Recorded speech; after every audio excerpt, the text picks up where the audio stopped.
12. Dalam perjalanan pulang, Hasan menarik gerobak di depan, sedangkan Danu mengawal di belakang. Dodi dan Sony sedang berjalan sambil mengobrol, sementara Wira tidur di atas gerobak. Dia sudah tidak tahan begadang dari semalam. Dodi berkata dengan semangat, "Kak Sony, coba cerita sekali lagi gimana Kak Wira menjual gulanya." "Dodi, aku sudah cerita berkali-kali, tenggorokanku sudah mau sakit." Sony pun menunduk dan bermain dengan bajunya. "Ya sudah kalau nggak mau cerita lagi. Tapi kelak, panggil aku Zabran. Itu nama yang diberi Kak Wira untukku," ujar Dodi dengan serius. Sony mengangkat lengan bajunya sambil berkata, "Zabran, kenapa kamu nggak ganti baju baru? Baju ini nyaman banget, loh." Setelah meninggalkan toko gula keluarga Suteja, Wira pun berbelanja banyak. Semua orang mendapatkan 2 set pakaian dan sepatu baru. Dodi melirik ke arah ayahnya yang sedang menarik gerobak. Baju baru harus disimpan sampai tahun baru. Mana mungkin Dodi berani langsung memakainya seperti Sony. Jika tidak, ayahnya pasti bakal langsung mencambuknya hingga harus diseret pulang dengan gerobak. Hoam, Wira yang tidur di atas gerobak sudah bangun. Saat mengamati sekeliling yang tidak ada orang, dia pun membuka kotak uangnya. "Paman Hasan, berhenti dulu. Danu, Dodi, Sony, kemari. Kalian masing-masing dapat 50.000 gabak. Paman Hasan dapat 60.000 gabak, soalnya kerjanya paling capek. Kalian gak keberatan, kan?" Enggak, jawab Sony dengan terbata-bata. Mereka tahu Wira pasti akan membagikan uang kepada mereka. Namun, mereka mengira Wira paling banyak juga hanya akan memberikan 5.000 gabak untuk mereka. Alhasil, "Jangan, itu kebanyakan. Wira, kamu sudah belikan kami begitu banyak barang. Kami sudah puas, gak perlu kasih uang lagi." Hasan menggeleng. Jika Danu dan Dodi masing-masing mendapatkan 50.000 gabak dan dirinya mendapat 60.000 gabak, totalnya sudah 160.000 gabak. Baik teknik menangkap ikan, teknik busur ikan maupun cara pembuatan gula putih, itu semua adalah teknik rahasia Wira. Jika dia mencari orang untuk bekerja untuknya, semua orang juga sudah akan berebutan kerja dengan gaji 30 gabak sehari. Jadi, bagaimana bisa mereka menerima begitu banyak uang dari Wira? Benar, nggak boleh. Danu dan Dodi juga menyuarakan pendapat mereka. Mereka itu kerabat, hanya dengan ditraktir makan dan dibelikan baju sebagai imbalan saja sudah cukup. Sony juga bersuara, "Wira, aku cuman seorang gelandangan. Biasanya aku selalu kekurangan makanan. Juga nggak punya baju ganti. Kemana-mana juga selalu dipandang rendah sama orang lain. Tapi selama 2 hari ini, aku sudah bisa makan enak. Sekarang, kamu juga belikan aku baju. Aku sudah puas kok, uangnya nggak perlu lagi." Bukannya mereka tidak mau menerimanya, tetapi tidak boleh menerimanya. Jika tidak, mereka akan merasa bersalah. Wira pun berkata sambil tersenyum, "Memangnya 50-60 ribu gabak itu banyak?" Danu, Dodi dan Sony langsung mengangguk. Namun, Hasan malah merenung. Setelah melihat reaksi mereka, Wira berkata, "Harga tanah seluas 600-700 meter persegi sudah butuh 5.000 gabak. Budi punya 20 hektar tanah, nilainya paling nggak 1,5 juta gabak. Itu masih belum termasuk bahan pangan dan uang tunai yang dia punya. Kalau mereka begitu kaya, uang ini termasuk apa?" Keempat orang itu langsung terkejut dan mengangguk setelah mendengar ucapan Wira. 600.000 gabak memang terlihat banyak, tetapi sebenarnya masih tidak bisa dibandingkan dengan kekayaan Budi. Tapi, asalkan tetap berupaya keras, kita pasti bisa segera melampaui mereka. Wira berkata dengan senyum usil, "Kelak, kita bahkan bisa dapat 6 juta atau 60 juta gabak." 6 juta atau 60 juta gabak, Sony menggaruk kepalanya sambil termenung. Sony hanya tahu hitungan sampai ribuan, sedangkan puluh ribuan menandakan sangat banyak. Namun, dia tidak tahu spesifik jumlahnya. Danu dan Dodi hanya melongo, sementara Hasan yang selalu bersikap tenang juga terlihat terkejut. "Aku kasih uang ini untuk kalian, bukan suruh kalian untuk sembarangan foya-foya." Wira memasukkan batang perak ke tangan mereka berempat, lalu berkata dengan serius, "Sony, Danu, Dodi, kalian sudah dewasa dan cukup umur untuk menikah. Pakai uang ini untuk bangun rumah, lalu carilah istri yang cantik dan baik. Kalau uangnya nggak cukup, nanti aku kasih lagi. Ingat, harus bangun rumah batu yang punya pekarangan. Nanti aku bantu desain rumahnya. Kalau kalian bangun gubuk jerami, nggak usah ikut aku lagi kelak." "Menikah, bangun rumah batu?" tanya Sony dengan terkejut. Kemudian, dia tiba-tiba menangis dan berlutut, "Wira, nyawaku ini sudah jadi milikmu. Kelak, kamu mau suruh aku bunuh orang juga boleh." Sony tidak pernah membayangkan bahwa dirinya bisa memakan nasi dengan lauk, minum alkohol, pakai baju bagus, bangun rumah batu dan menikah. Namun, impian yang terasa jauh ini sudah tercapai dengan hanya bekerja untuk Wira selama 2 hari. Kami juga, seru Danu dan Dodi bersamaan. Meskipun Hasan tidak berbicara, dia mengangguk ringan sambil menatap uang perak di tangannya. Biasanya, penduduk desa sudah menikah di usia 13 sampai 14 tahun. Danu dan Dodi sudah mencapai usia itu. Mereka juga sudah pernah mencoba mencari pasangan, tetapi tidak ada gadis yang bersedia setelah mendengar keadaan keluarga mereka. Hasan juga ingin mendapatkan uang untuk membangun beberapa rumah agar kedua putranya bisa menikah. Namun, dalam beberapa tahun terakhir, Hasan sudah punya tambahan 3 orang anak. Kedua putra yang belajar bela diri darinya juga punya nafsu makan yang besar. Mereka sudah kerja keras selama beberapa tahun, tetapi uang yang terkumpul masih 3.000 gabak. Entah kapan mereka baru bisa mengumpulkan cukup banyak uang agar bisa menikah. Sekarang, kedua putranya sudah bisa langsung menikah dengan 160.000 gabak ini. Mira memapa Sony untuk berdiri, lalu berkata, "Buat apa bunuh orang? Pokoknya kita berusaha saja untuk kerja dan hasilkan uang supaya kehidupan kita bisa jadi makin baik." Keempat orang itu langsung mengangguk dengan yakin. Mereka sudah merasa cukup senang apabila bisa hidup berkecukupan. Danu, Dodi, Hasan menatap uang perak di tangan mereka dan berkata, "Sini, ayah bantu kalian simpan uangnya." Danu langsung tersenyum dan menyerahkan uang perak itu kepada ayahnya. Dodi juga menyerahkan uang perak itu dengan cemberut. "Ayah, panggil aku Zabran dong." Hasan mengangkat cambuk di tangannya, lalu Dodi pun buru-buru kabur. Melihat gerakan Dodi yang gesit, Mira pun bertanya, "Paman Hasan, Dodi bisa menghadapi sekaligus 9 orang di Pasar Timur. Iwan juga bilang dia itu orang yang berlatih bela diri. Apa kamu yang mengajari mereka?" Sony juga penasaran. Hasan sudah pensiun militer selama 5 tahun, tetapi tidak pernah menunjukkan kemampuannya. Waktu para warga saling berebut air di musim kemarau, baik Hasan, Danu maupun Dodi juga tidak pernah main tangan meskipun dimaki orang. Setelah merenung sesaat, Hasan menjawab, "Itu keterampilan bela diri yang diajarkan Panglima Militer dulu." Mira bertanya dengan penasaran, "Kalau gitu, kamu bisa lawan berapa orang sekaligus?" Hasan menjawab, "Tergantung. Sekarang tubuhku sudah lemah. Kalau dengan tangan kosong, aku bisa hadapi 10 orang biasa. Kalau lawanku punya senjata dan aku tangan kosong, sekitar 5 sampai 6 orang sudah bisa mengepungku. Kalau yang berlatih bela diri, 3 orang saja sudah bisa menangkapku. Makanya waktu di kota, sebisa mungkin jangan berkelahi. Orang-orang di sana punya senjata, bisa bahaya kalau dikepung." Mira memandang ke langit, lalu berkata, "Ayo jalannya cepat dikit. Kita harus sampai rumah sebelum gelap. Kalau enggak, Budi pasti datang tagih utang. Aku takut dia bertindak sembarangan ke Wulan kalau tahu dia sendirian di rumah." Hup, hup, hup. Ada 4 orang bawahan Budi yang menendang pintu rumah Wira. Budi berteriak, "Wira, buka pintunya, sudah saatnya kamu bayar utang. Jangan sembunyi lagi, cepat keluar dan jadilah budakku. Selain itu, suruh istrimu mandi yang bersih. Hari ini, aku mau menidurinya." Wulan sudah menggunakan sebatang kayu untuk menahan gerbang rumah mereka. "Mau jual ikan untuk bayar utang?"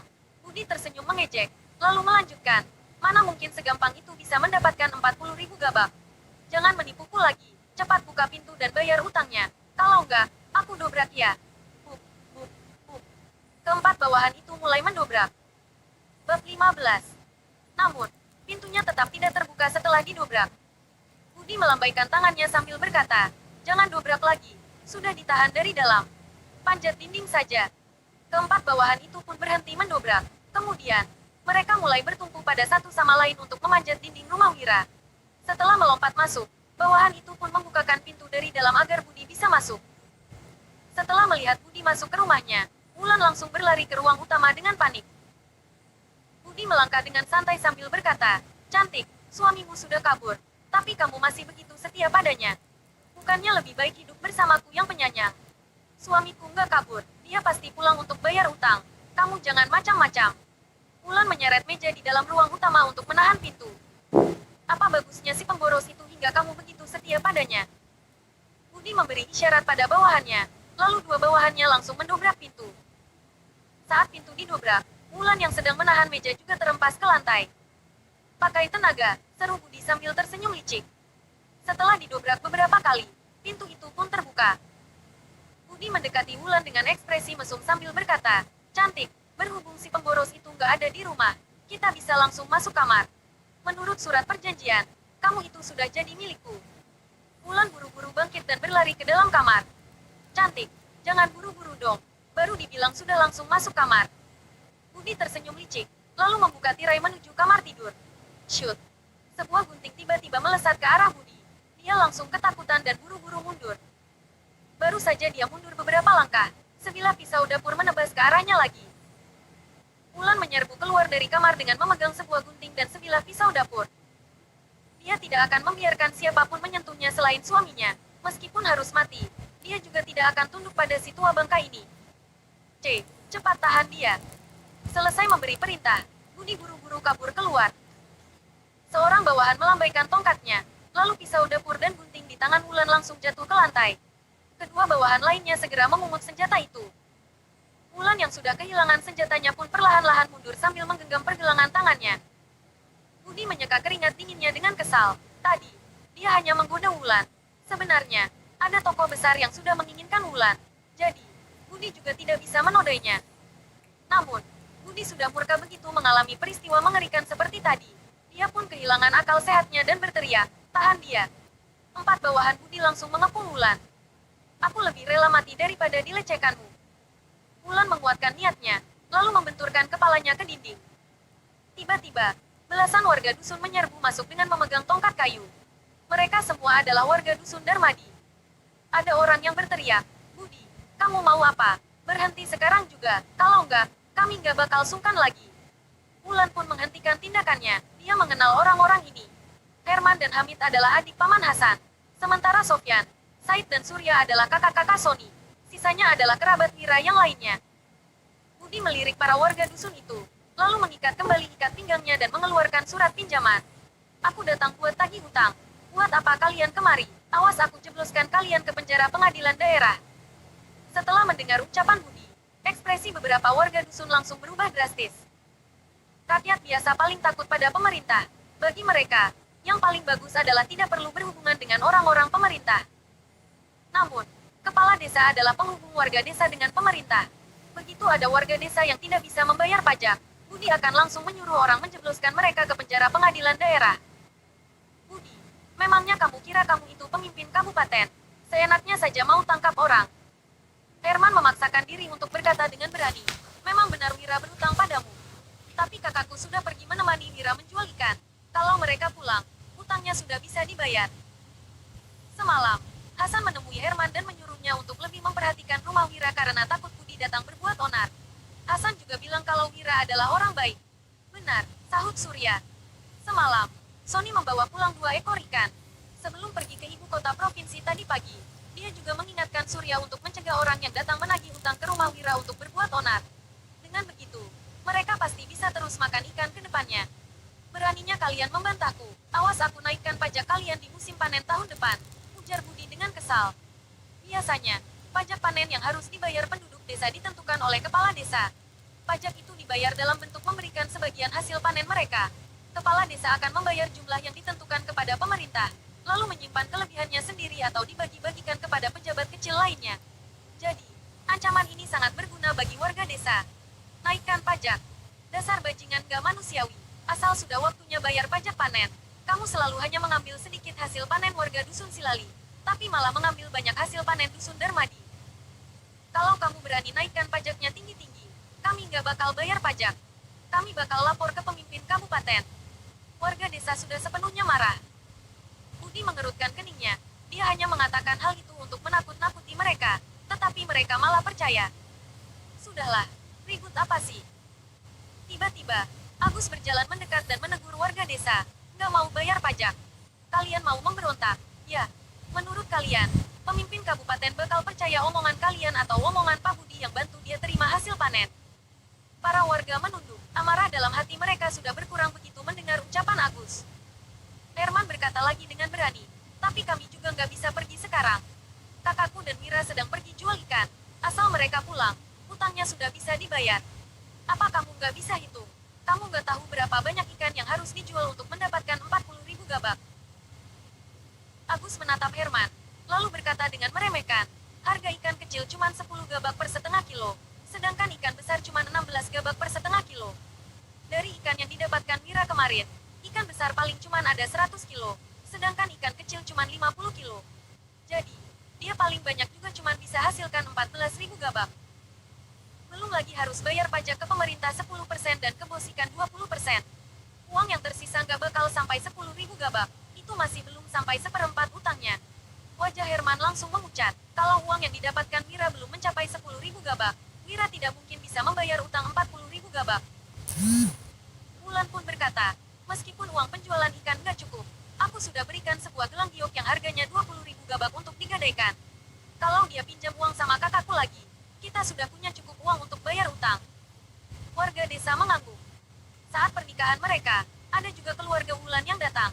Mereka memakai baju sutra yang bagus serta menaiki kereta kuda yang cantik dan besar.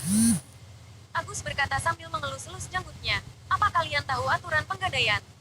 Giok cuma bisa digadaikan setengah harga. Jadi, giok seharga 20.000 gabak juga cuma bisa digadaikan seharga 10.000 gabak. Keluargamu memang kaya, tapi nggak ada gunanya Wira pergi. Keluarga Linardito mau kamu kembali. Mana mungkin mereka melewatkan kesempatan ini? Setelah mendengar ucapan Agus, Wulan langsung terduduk ke lantai. Situasinya mungkin memang seperti apa yang dikatakan Agus. Kakak Wulan pasti memilih menghabiskan lebih banyak uang untuk menebusnya kembali daripada meminjamkan uang pada Wira untuk membayar utang. Setelah melihat situasi Wulan, para penduduk desa pun merasa kasihan terhadapnya. Jika Wira tidak bisa membayar utang, sepasang suami istri ini harus menjadi budak budi. Bubarlah, Wira nggak mungkin bisa bayar utang. Rumah ini bakal segera jadi milik Pak Budi. Mana sopan kalian datang dengan membawa tongkat kayu? Agus mengibaskan tangannya untuk mengusir warga desa. Kemudian, dia tersenyum dan mengangguk pada Budi. Sebagai penguasa tertinggi dusun Darmadi, dia harus memiliki hubungan yang baik dengan kepala desa. Dengan begitu, pajak panen yang mereka serahkan bisa menjadi lebih sedikit. Saat pejabat kecil punya masalah, penguasa tertinggi dusun akan menolong mereka bahkan bila harus menggertak orang dusunnya. Lagi pula, Agus juga merasa tidak senang terhadap Wira gara-gara insiden ikan kemarin. Kepala dusun kalian juga sudah bilang kalau Wira nggak mungkin bisa bayar utang. Cepat pergi, teriak Budi pada warga dusun. Dengan bantuan Agus, Budi pun menjadi sombong kembali. Yang harus pergi itu kamu. Wira masuk ke dalam rumahnya dengan murka. Bab 16. Menurut aturan kerajaan Nuala, batas terakhir membayar utang itu di tengah malam. Apa yang sudah dilakukan Budi? Wira memang tidak melihat apa yang sudah terjadi. Namun, saat melihat pintu aula utama yang roboh, Wulan yang berlinang air mata, tangannya yang bengkak dan memar, pisau dan gunting yang ada di tangan anak buah Budi serta para kerabat yang memegang tongkat kayu, Wira langsung mengerti apa yang terjadi. Suamiku. Saat semua anak buah Budi sedang lengah, Wulan mengambil kesempatan untuk berlari keluar dari aula utama. Dia langsung melemparkan diri ke dalam pelukan Wira dan menangis terseduh-seduh. Jangan takut, aku sudah pulang. Wira mengelus rambut panjang Wulan sambil menghiburnya. Kemudian, dia mengangkat tangan Wulan yang bengkak dan memar sambil bertanya, masih sakit? Nggak sakit lagi. Meskipun Wulan masih merasa tangannya sangat sakit, dia tetap memaksakan seulas senyum. Saat melihat semua warga desa yang menatap mereka, Wulan buru-buru bersembunyi di belakang Wira sambil tersipu. Wulan merasa sangat malu karena sudah memeluk suaminya dan bertukar kata-kata manis di hadapan semua orang. Semua orang tidak keberatan akan hal itu. Mereka sedang melihat jubah sutra yang dipakai Wira serta pakaian baru Danu dan Sony. Di pedesaan, orang-orang memakai pakaian sederhana yang terbuat dari katun. Namun, mereka bertiga malah memakai pakaian mewah dari sutra. Jadi, semua orang pun menatap mereka dengan bingung. Budi berkata dengan merendahkan, bisa-bisanya kamu pakai pakaian bagus dan bermesra-mesraan di hadapanku. Memangnya 40.000 gabakku sudah terkumpul. Jubah sutra yang dipadu dengan giok dan tas wewangian sudah memakan hampir 10.000 gabak. Bahkan Budi yang mempunyai kekayaan sebesar 2 juta gabak juga keberatan membeli pakaian yang begitu bagus. Hanya orang-orang kaya di ibu kota provinsi yang rela menghabiskan uang untuk penampilan mereka. Agus hanya menonton seluruh kejadiannya dengan acuh tak acuh. Setelah melihat ketiga orang yang berpakaian mewah itu, dia juga tidak lagi mempersulit warga. Herman pun maju dan berkata, Wira, kami semua bisa pinjamkan 20.000 gabak.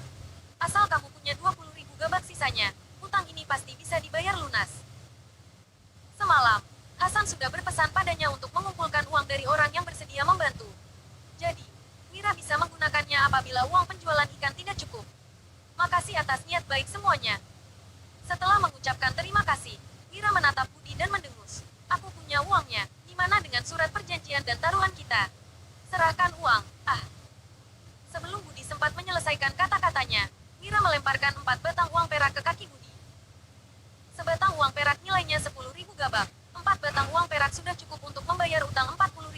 Wira. Setelah melihatnya, Wulan pun menangis. Suamiku benar-benar bisa menghasilkan 40.000 gabak untuk bayar utang. Para warga dusun juga menghela napas lega.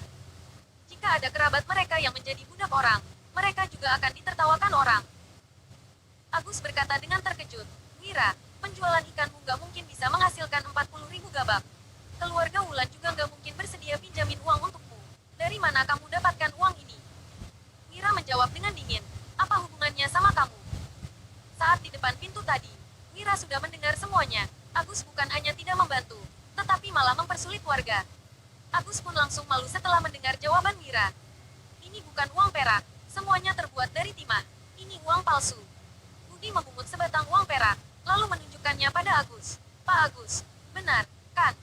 Palsu. Agus melirik uang perak itu tanpa memegangnya. Aku jarang pakai uang perak, jadi nggak bisa bedain itu asli apa palsu. Pak Budi lihat saja sendiri. Uang perak itu sebenarnya asli. Agus sudah tahu rencana Budi, tetapi tidak mau ikut terlibat. Jika Agus membela Wira, dia akan menyinggung Budi.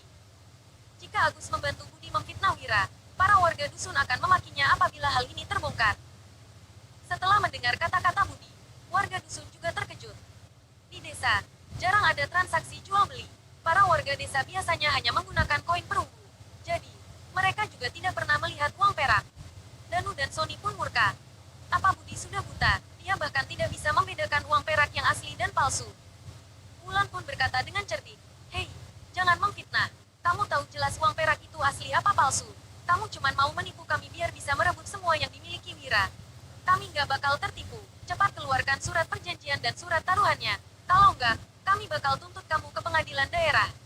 Para warga dusun pun tersadar. Pantas saja meskipun sudah mengumpulkan cukup uang, ada banyak orang yang tetap tidak bisa mendapatkan kembali tanah mereka dari rentenir. Ternyata meskipun seseorang memiliki uang, para rentenir juga tidak mau menerimanya agar dia melanggar perjanjian. Dengan begitu, para rentenir sudah bisa menyita tanahnya. Danu dan Sony sangat marah hingga ingin turun tangan untuk memukul Budi. Tidak ada yang tahu demi mengumpulkan 40.000 gabak ini, mereka sudah bekerja sangat keras dari kemarin hingga hari ini. Saat mereka sudah mengumpulkan cukup uang untuk membayar utang, Budi malah menggunakan cara licik seperti ini. Uang perak ini palsu. Kalau nggak percaya, ayo kita ke pengadilan daerah. Suruh saja pemimpin kabupaten yang menilainya. Budi sama sekali tidak takut. Hari sudah hampir gelap, mereka juga hanya bisa pergi ke pengadilan daerah besok pagi. Dengan begitu, Wira akan termasuk melanggar perjanjian. Kamu, Wulan sangat marah hingga tidak bisa berkata-kata. Dalam menghadapi penipu seperti ini, Wira juga hanya bisa menahan amarahnya. Kalau kamu nggak mau terima uang perak, kamu mau terima apa? Koin perunggu. Budi berkata dengan percaya diri. Bayar 40.000 gabak itu dengan koin perunggu. Aku mau kamu bayar utang hari ini juga. Kalau enggak, kamu termasuk melanggar perjanjian. Rumah, tanah, dan istrimu bakal jadi milikku. Kamu juga harus jadi budakku. Setelah mendengar ucapan Budi, Agus pun menggeleng. Dengan koneksi dan karakter Wira, sudah cukup susah baginya untuk mengumpulkan 40.000 gabak. Mana mungkin dia bisa mendapatkan 40.000 gabak koin perunggu dalam sekejap. Hari sudah mau gelap, Wira juga sudah tidak sempat membawa uang perak itu ke kota kecil untuk ditukarkan dengan koin perunggu. Orang yang bisa mengeluarkan 40.000 gabak koin perunggu di dusun ini juga hanya Agus. Jika Wira memohon padanya, dia juga tidak mungkin setuju karena takut menyinggung Budi. Kenapa kamu malah menindas orang? Setelah memahami niat jahat Budi, para warga dusun pun marah besar. Mau koin perunggu? Wira berkata dengan kesal. Dodi, bawa 40.000 gabak koin perunggu itu kemari. Tadi saat melewati kota kecil, Wira sudah menyuruh Hasan untuk menukarkan 100.000 gabak koin perunggu agar bisa digunakan di dusun. Setelah mendengar ucapan Wira, para warga dusun pun tercengang. Hei, ini 40.000 gabak koin perunggu. Agak berat, terima yang baik.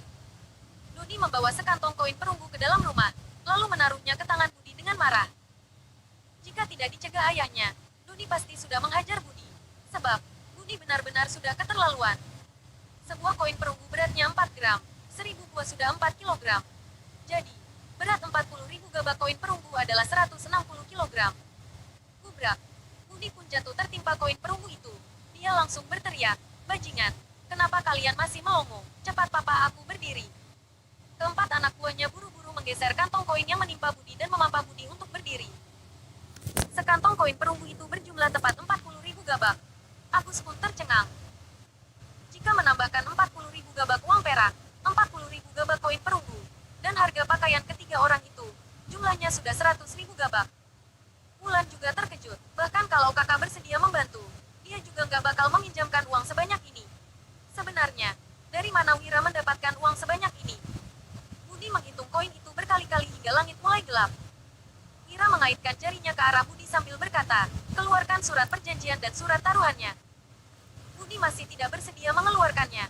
Koin perunggu ini sudah usang, nggak bisa dipakai lagi. Aku nggak mau terima, kalau kamu mau bayar utang, pakai uang emas. Uang emas tidak dimiliki orang biasa, bahkan Budi sendiri juga tidak mempunyai uang emas. Kali ini, Wira pasti tidak bisa mengeluarkannya. Agus juga mengangguk, jangankan Wira, bahkan Agus yang merupakan orang terkaya di dusun juga tidak mempunyai uang emas. Budi jelas-jelas sedang mempersulit Wira. Para warga dusun yang menyadari hal ini pun langsung marah. Kesabaran Dodi juga sudah habis. Hei, dikasih uang perak, kamu bilang palsu. Dikasih koin perunggu, kamu bilang sudah usang. Sekarang, kamu malah minta uang emas. Aku mau tahu alasan apa lagi yang bakal kamu lontarkan. Kamu memang sengaja gak mau kasih Kak Wira bayar utang lantaran mau monopoli propertinya, kan? Berani banget kamu menindas Kak Wira. Aku pasti menghajarmu, dasar bajingan. Hajar saja, teriak para warga dusun dalam hati. Budi malah hanya menatap Dodi dengan sinis. Aku ini pejabat pemerintah yang terdaftar. Kalau kamu berani memukulku, kamu bakal dihukum pemimpin kabupaten. Gak masalah, aku terima. Dodi langsung mengepalkan tangannya dan hendak meninju Budi, tetapi Wira menahannya. Para warga dusun pun melepaskan tongkat kayu yang mereka pegang. Meskipun pejabat seperti Budi bukan termasuk pejabat tinggi, ia tetap merupakan orang pemerintah bagi rakyat jelata. Di kerajaan Nuala, rakyat jelata yang berani memukul orang pemerintah akan dihukum dengan berat. Setelah melihat semua orang terkejut, Budi pun berkata dengan sombong, "Pemboros, matahari sudah mau terbenam. Kalau kamu nggak bisa serahkan uang emas padaku, itu artinya kamu sudah melanggar perjanjian." Agus menggeleng. Wira pasti sudah sangat kesulitan untuk mengumpulkan uang perak dan koin perunggu. Mana mungkin dia punya uang emas? Hari ini, Wira akan sepenuhnya bangkrut dan tidak bisa bangkit lagi. Mau mempersulitku dengan uang emas? Jangan mimpi. Wira pun melemparkan sesuatu ke lantai dengan santai. Saat melihat barang di atas lantai, para warga dusun dan Agus langsung membelalak. Aku memang mau mempersulitmu. Kalau kamu gak bisa kasih aku uang emas, tanah dan rumahmu akan menjadi milikku. Termasuk istri cantikmu itu. Salah seorang anak buah Budi berkata, "Tuh, Puan, coba lihat itu." "Lihat apa? Kamu kira yang dia lempar itu benar-benar emas?" cibir Budi. Dia melirik ke lantai, lalu langsung membelalak. Setelah membungkuk untuk melihat jelas, ekspresinya berubah menjadi sangat suram. Bab 17. Cahaya matahari terbenam menyinari uang emas itu hingga terlihat sangat berkilau.